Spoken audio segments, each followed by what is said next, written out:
All right, so let's take a look at Module 3. And in Module 3, we're actually going to be building our first site using our first tool, which is Google Sites.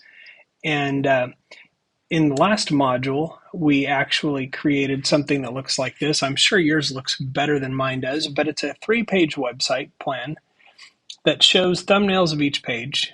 And we're supposed to think about 3 pages that represent our past, our present, and our future. And what I asked you to do was to put together those pages in a way that made sense to you. So you got to identify one of those as the home page and then figure out how to best navigate. And some people might say, I want to start with the past, that's my home page, and then navigate to present and future in a linear way. I'm choosing to have the present be my home page, and I'm going to have buttons on each one of my pages that link to the other 2 pages. So from the present, you can go to the future or the past. From future, you can go to present or past, and so on. So that's kind of my website plan. And now it's time to get into Google Sites and actually put that into action. I'm not going to show you the whole thing, but I'm going to show you how to do a couple of pages and how to put together some of the pieces and let you play around with it from there. So in Module 3, we've got a link to some different tutorials and things about Google Sites, but really, my favorite way to absorb some of these tools is just to get in there and play around with them. So you can't really break anything, and if you do, you can always delete the site and start over. So I'm going to start here with a blank site. I went to sites.google.com, logged in with my Google account, and you can see I've done some other random sites here in Google Sites just for fun. But this one is going to be a new site. So I'm going to choose blank site because I want to start from scratch. And this is what I get. So this is actually what my web page is going to look like as I start to build things. And I'm not going to worry too much yet about how it looks, but I'm going to start with a few basic pieces. The first thing I want to do is name the site. And so I'm going to call it past, present, future. Okay, so that's the name of my site.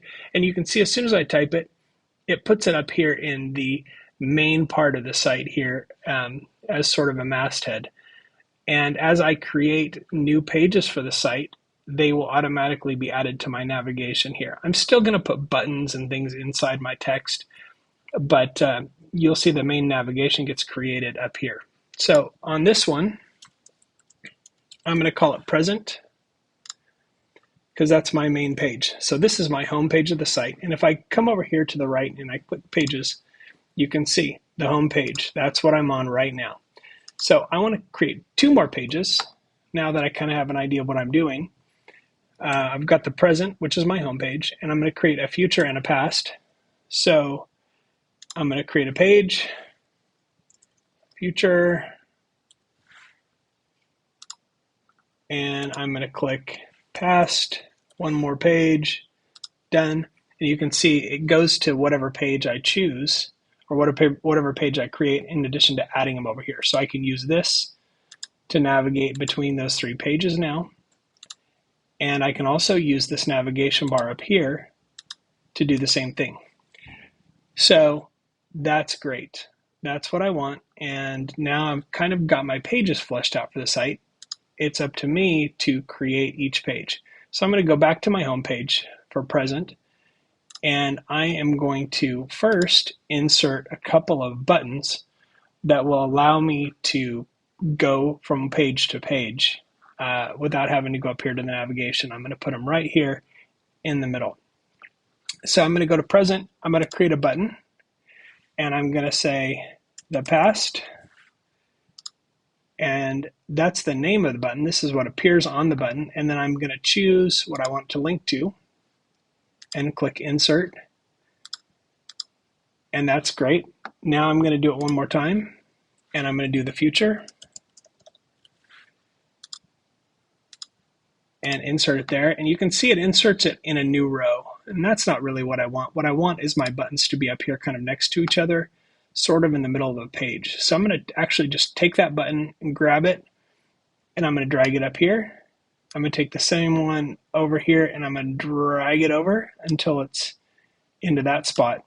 And you can see now the buttons are kind of centered in the page, in the same row. So I like this. This is good. What I can do now is go to one of the other pages. I'm going to go to the past, and I'm going to repeat the same thing. I'm going to insert a button, and I'm going to say the present.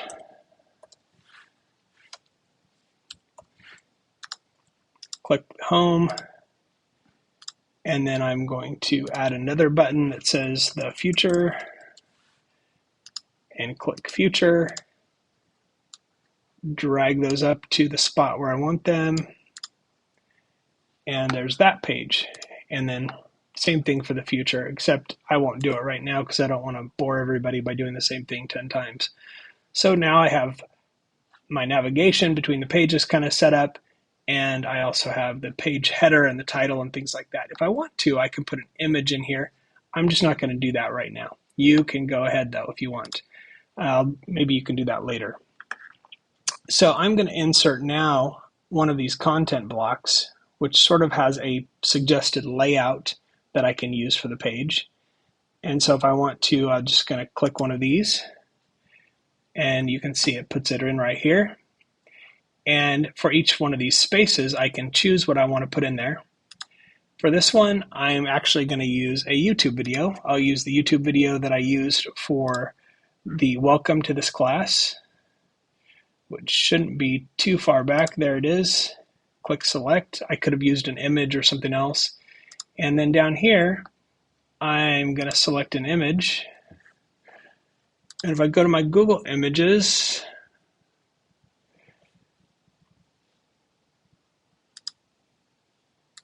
let's see, Google Photos. I'll scroll down here, and I'll get one of these weird looking pictures that was generated by AI for me here.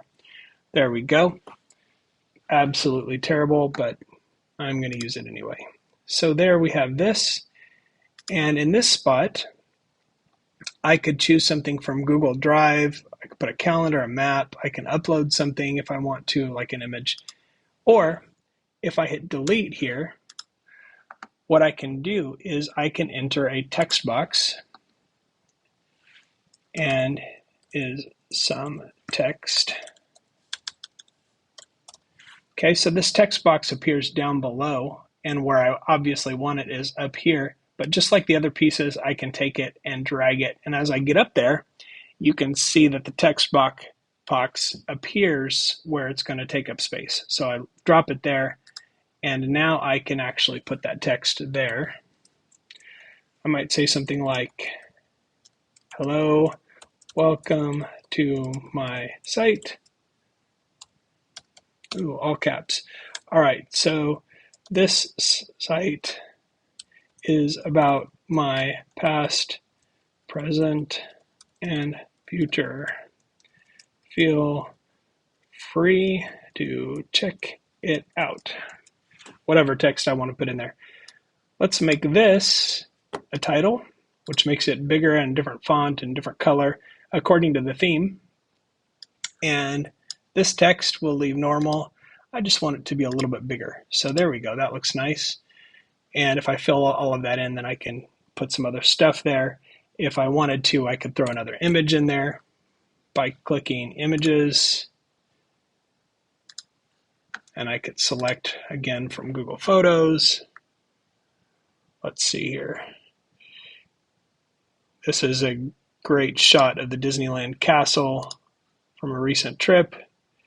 So it's uploading it, putting it there, but I could also put it up there by accident, and I can drag it into different parts of my page here. And I don't want to, you got to be careful where you drop things. There we go. That's the way I wanted it to be. So there's that image, a little blurry, but pretty nonetheless. And there we go. There's my present page. And if I want to, I can go to the past here, and I can start doing the same kind of thing for the past. So that is how we do that. And there's one more thing I want to show you here on themes. Themes are an easy way to change the look and feel of your site. I can change colors. I can change fonts and patterns. And the nice thing is that it changes everything all across your site. You'll notice the button colors change, the accent colors, the navigation style, and I can choose different colors for each theme. I can also choose different fonts for each theme. So there's a lot of options in there just to play around with. And of course, at any time, I can change the header image to something else. There's a gallery. I can look in my albums. I can look in Google Drive. I can upload things. But choosing those actually causes them to fit in with the theme and look appropriate and stuff like that. So there's some really cool options, and you can get a nice looking site if you're keeping it kind of simple just by using this tool. And you can see it only took me a few minutes. So that is a intro to Google Sites. I hope you have fun playing around and creating your past, present, future site. Once you're done, you're going to hit publish, and you will have a web address. So if Bill's timeline, maybe, you can call it whatever you want. And then you can see whatever you type here, that will become your web address. So I can publish that and view that site. And you can see here now the website is actually taking up the full window, and it's actually a live website. Now, got to be careful here because I didn't put anything on those pages yet. They might not work properly. So there we go. Now they're all, looks like they're all live. Yeah, there we go. But the buttons also work the way they're supposed to, and clicking up here gets me back to the home page. But now I can share that timeline, and this is actually what you'll submit to Canvas when you're ready to submit the assignment. So that is A3 for you.